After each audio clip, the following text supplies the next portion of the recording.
Welcome, guys.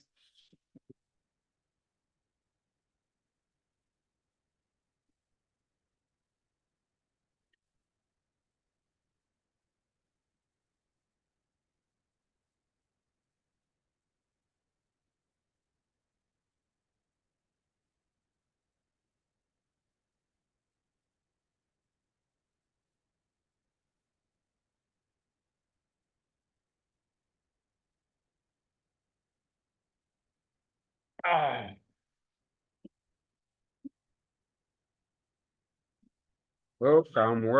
welcome.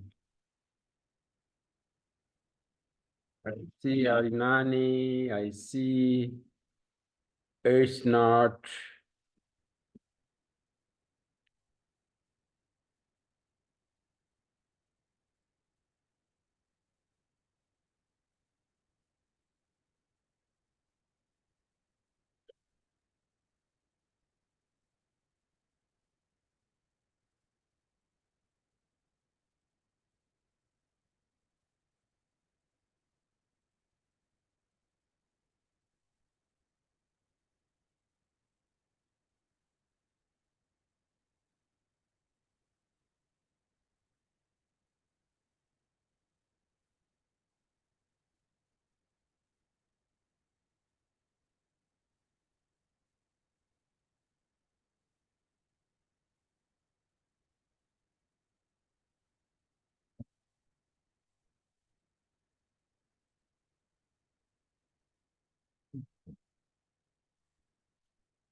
Hello, where are the others?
Is eating up our time.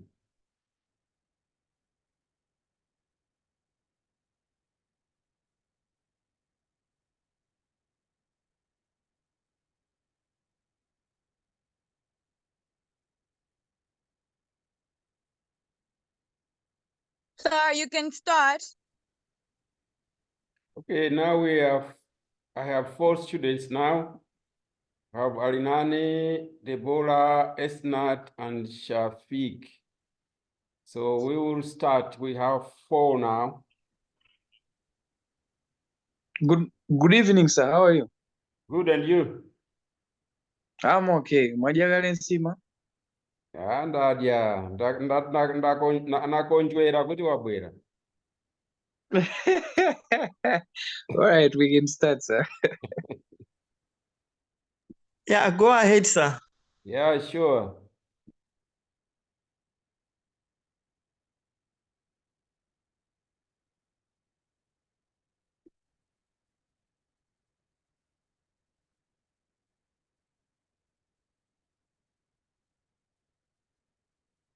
So we are still on national income accounting. We stopped at looking at the importance of national income accounting. And what we said was, it's about the health of the economy or performance of the economy, just as it happens in businesses, so too happens with the national economy. How well it performs is usually measured through its output, how much it is producing out there.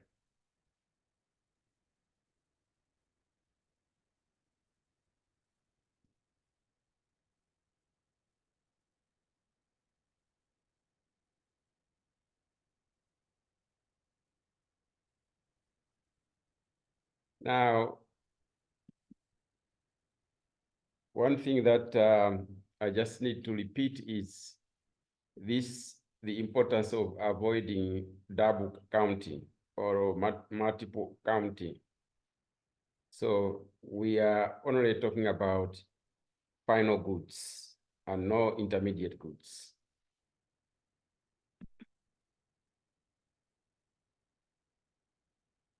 The reason is because intermediate goods or inputs are already accounted for when we are looking at the final product. So we cannot do the final product or goods and services as well as the things that make that final output happen. Things that are used to produce the final output should be avoided to be counted twice. So one way of, for example, avoiding double counting or multiple counting is probably just to use the value added approach, where you only look at the value additions at each stage of the production. So when you sum up all these value added amounts, you would come up with the final market value of that particular output. So there's one example that is given, for example, where you are talking of what we mean by value addition. So that table there tells you of, for example, you are in farming, you are in livestock. So you start with probably 0, and then you have your farm, and there's a value for your farm. And so, for example, if you take layering of sheep, you would harvest wool from those sheep, and then the wool is processed into some twine or threads, which are then woven together into something. and therefore from there you manufacture something from that cloth that you produce. And so for each of those stages, you see the value that has been added. So in the last column talks about the value additions on each stage.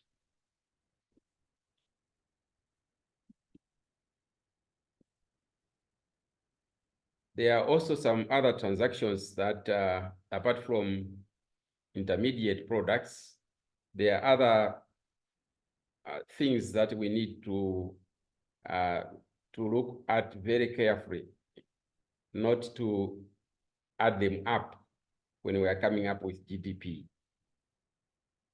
So things such as monetary transactions, for example, if it is just, let's say you are buying shares or you are buying stock,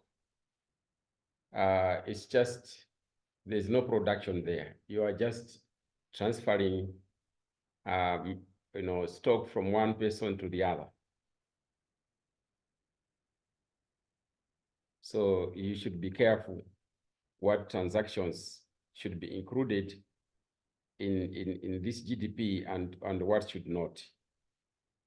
So non-production transactions must be excluded because they are not generating anything at the end of the day. So for example, if you are going to go and buy shares at the stock exchange, you are not producing anything.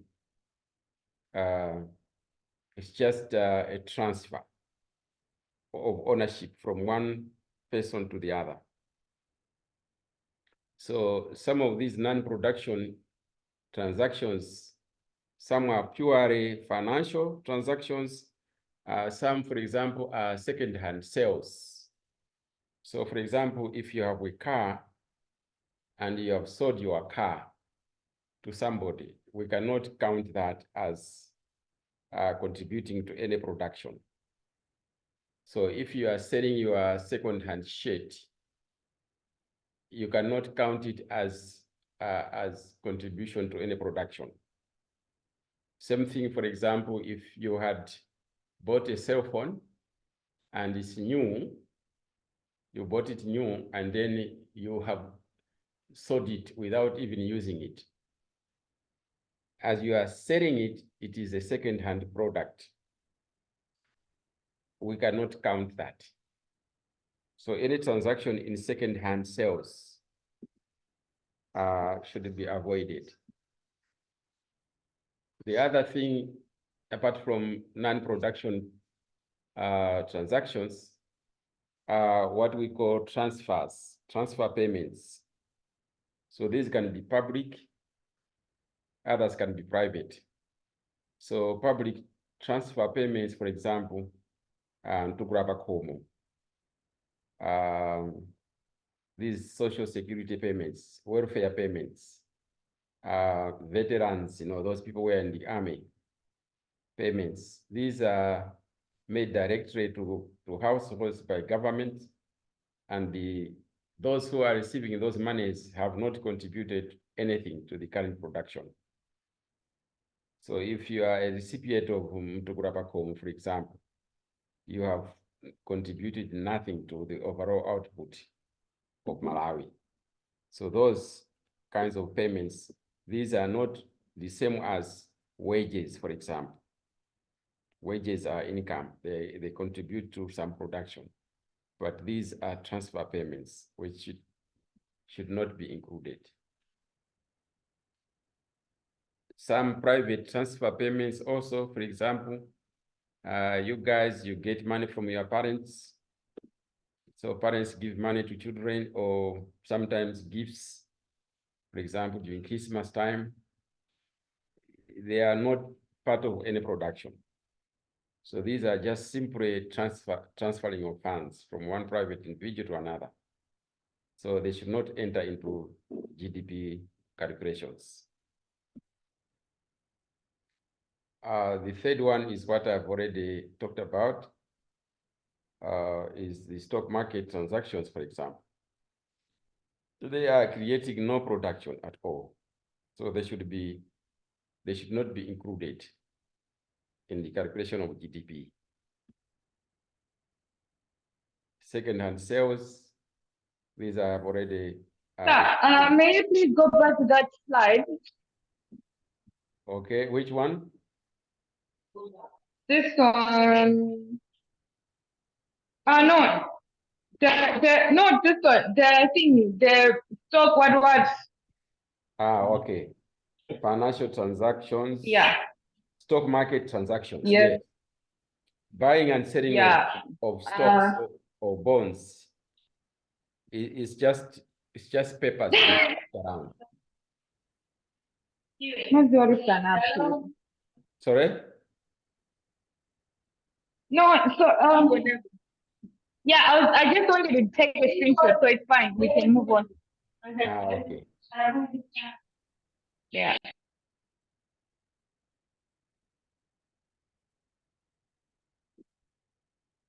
Now, when it comes to actual calculations of GDP, some people, it depends on which book you read. Some books say that there are three approaches. So they will say output approach and expenditure approach as separate. Some books just say there are two approaches, output approach and expenditure approach, they lump it together as one, and then income approach as the second one. It doesn't matter to me. If you think there are three, that's fine. If you think there are two, that's fine too. The only difference is that the expenditure approach looks at what the country has produced. Everything that you have produced has to be bought somehow. You spend something to acquire whatever has been produced in a country. So either you use the value of the final product or you use the value addition approach, still you get the production approach. So basically for me, I would put these two as production approach, but you can put them as one or as two. So the expenditure approach is the same as the production approach somehow, because what we want you to measure is the monetary value of the final product. But if you cannot do that, you can use the value added approach. You will still arrive at the same answer. Then there is the income approach, which is completely different. The income approach looks at the factors of production, what they have earned. Because to say the truth, whatever is produced, somebody has earned something. So land has earned something there. So you can, when you add what land has earned, what labor has earned, what capital has earned, what enterprise have earned, when you add these up, they will actually be equivalent to the value of the final product. Because any product is either you are adding up all costs of producing it plus the profit. That will give you the final value. So if you add up these other three, land, labor, and capital, plus the profit, which is the enterprise, you get the final value of the product. So this is the income approach, approaching it at the factor of production level. Now, the expenditure approach assumes that whatever has been produced, people consume it, people spend money on it. Either you spend, you buy it, you buy all of it, or some of it can be in stock, which is sometimes referred to as an investment, or you use it to produce other things. If it's not bought by individuals, it's either bought by government or it is exported. So, for example, if you look at Malawi producing maize, for example, at the end of the day, that maize is either consumed by the private, you and me, or government has bought it to feed the people at the hospital or whatever, or it has been sold and used for capital or kept in stock as inventory, or it has been exported. So the expenditure approach basically is saying whatever is produced has been used in this manner. Either it has been consumed by private people, or it has been consumed by government, or it has been saved, or it has been exported. But mind you, whatever we consume, whether it is maize or maybe it is some, let's say, cement, where you have, when you go to the shop, some of the cement is produced locally, some of it is imported. So what we are saying is that people's income, the expenditure that we do, is not only on what has been produced locally. Some of it, of our local production has been bought, some of it has been exported, but we have also probably bought something which is not made in Malawi.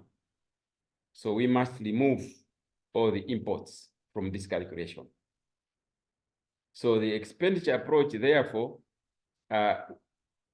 looks at this national income as an identity. So, for example, GDP in this case will be equal to C, which is private consumption, G, which is government consumption, I, which is investment, then exports minus imports. So that will give you how expenditure has been spread out on what we have been producing. Now, in there, the expenditure approach, some Sorry, sir. Formula. formula, GDP is equal to C plus G plus I is investment, plus E, which is the export, minus M, which is imports. I think we have it later on. Let me see if I can find it.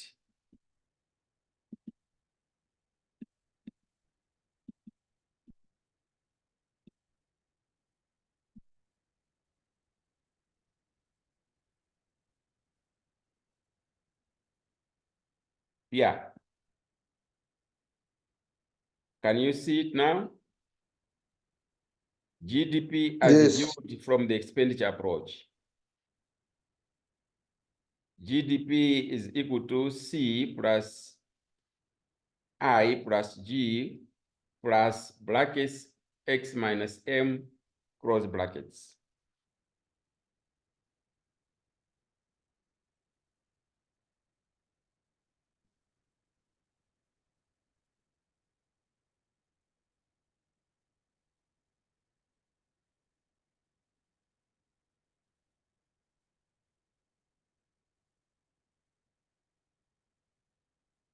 Yeah, so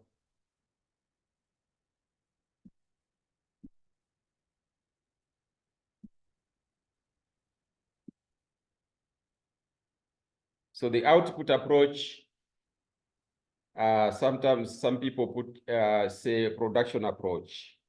So the output approach, sometimes you read in some books, it will say production approach, and then they will also indicate that there's expenditure approach, and then there will be income approach.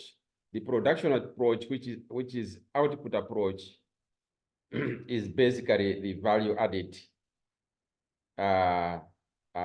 method.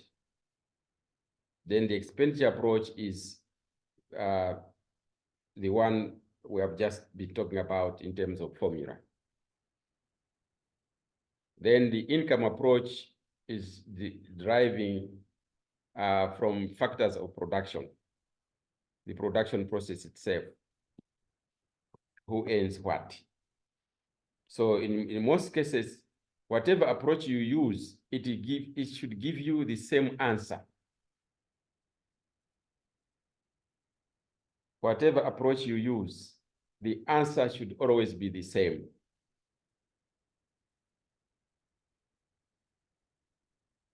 And sometimes you will see that we tend to ask people to prove that the answer is the same. So you might be given some data, and you may be asked to show using expenditure approach, value added approach, and income approach to show that the answer is the same.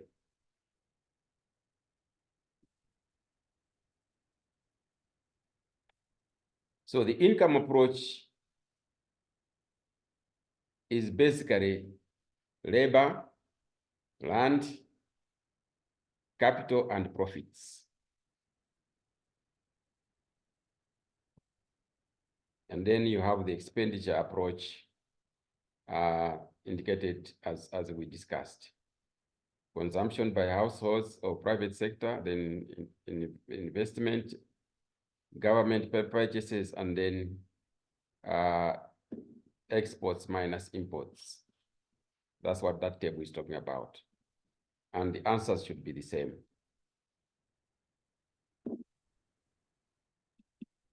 Sir, Yes, I have a question. yes. What are the components of the expenditure approach in contrast to relating to Malawi economy? Malawi economy is the same. We have consumption by individuals, is investment, purchases by government, and exports minus imports. It's the same.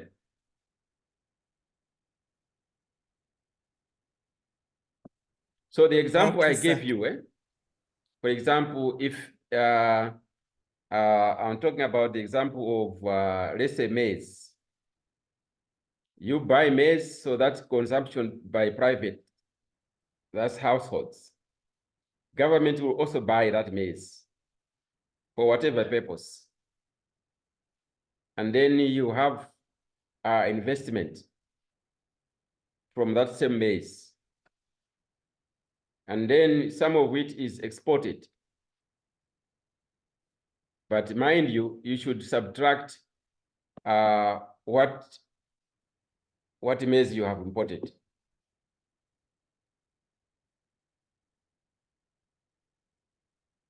Have I answered your question? Yes, sir. Good.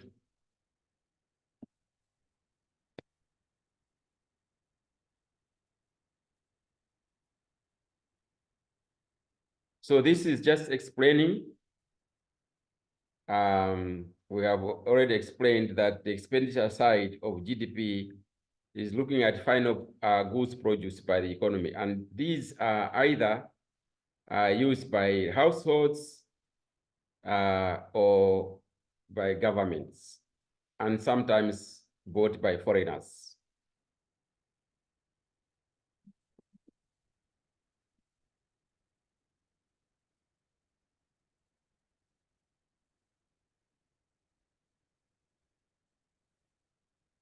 So national income accountants, who are the economists anyway in this particular sense,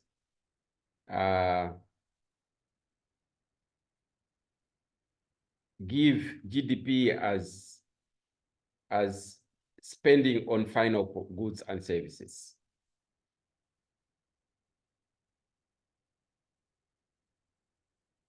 So if we take each one by one, trying to explain personal consumption expenditure, which is C, this refers to consumption expenditures. And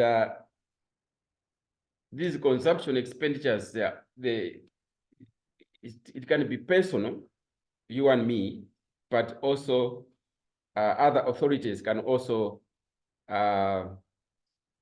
do consumption expenditure. Like, as I've said, government buying maize to feed patients at the hospital. But you can also have individuals spending on durable goods, not just for consumption. So you also spend money on things like cars, refrigerators, and things like that. These are durable things. Whereas non-durable things are things such as milk, bread, cement, toothpaste, and things like that.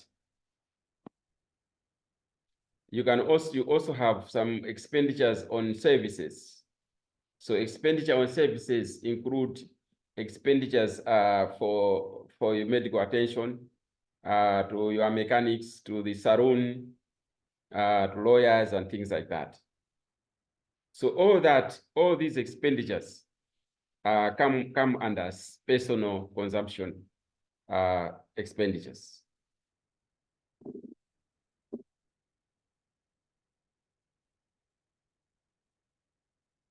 But investment can be both by government also as well as private. So private is basically you and me as well as the private businesses, private sector. So whatever you are spending money on to create new capital assets, for example, that will create jobs, or you are using it for production processes. Those kinds of expenditures are investment expenditure, because they are expenditures meant to create new capital.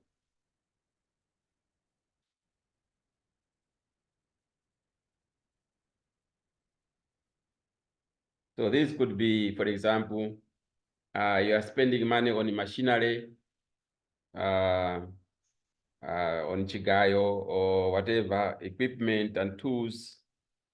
You are spending money on constructing houses, for example,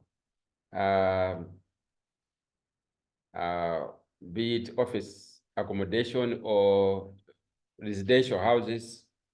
Residential houses are considered as an investment because you can rent it out. So the house that you have constructed and you are living in it has an opportunity cost because you can rent it out and make money out of it. So they are a creation of a capital asset. So that's what investment is all about. So this investment can either be by government or by private sector as well. So when you see just C plus I, that investment is not just private, it's both private and government. Even though when it comes to consumption expenditure, we separate C is for private and G is for government. But when it comes to I, usually we combine the two.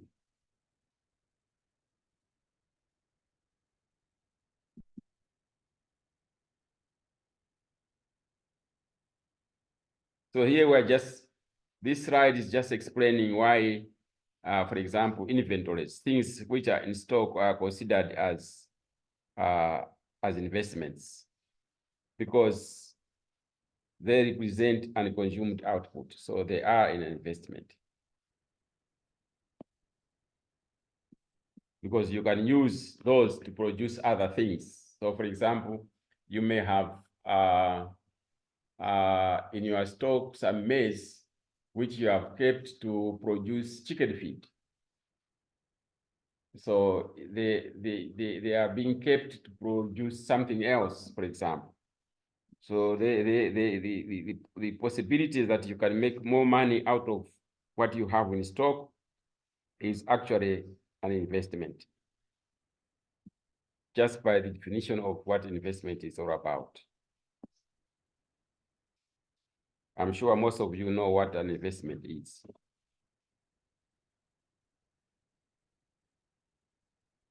Now,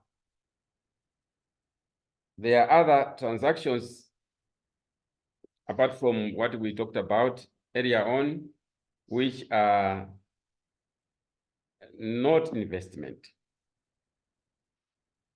So shares, which we talked about, the stock market, those are not considered as investment transactions. And that's why we don't include them in GDP.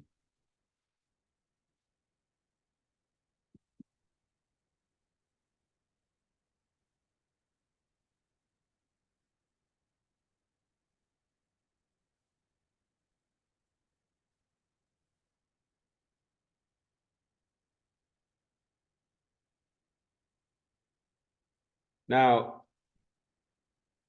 the concept of an investment, this is now just going into details. What these investments, this I in that GDP formula, this I, what it represents. So we are just trying to explain more about what we mean by investment, and then issues of gross investment versus net investment. Net investment is actually gross investment minus depreciation. So I'm sure you are also aware what we mean by depreciation. This is usually providing funds for wear and tear of an equipment so that you can replace it. So if, for example, the lifespan of a car is 5 years, you have bought the car for 5 million, every year you depreciate it by 1 million, so that by this 5th year, you have covered the depreciation of that car. So the car is no longer worth what it was 5 years ago. So that's where we're talking about net investment.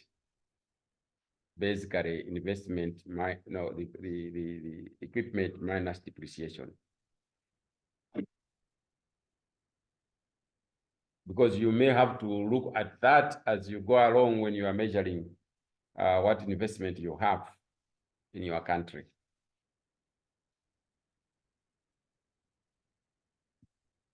So those other things on that slide, those jargons, you can study them at your own pace.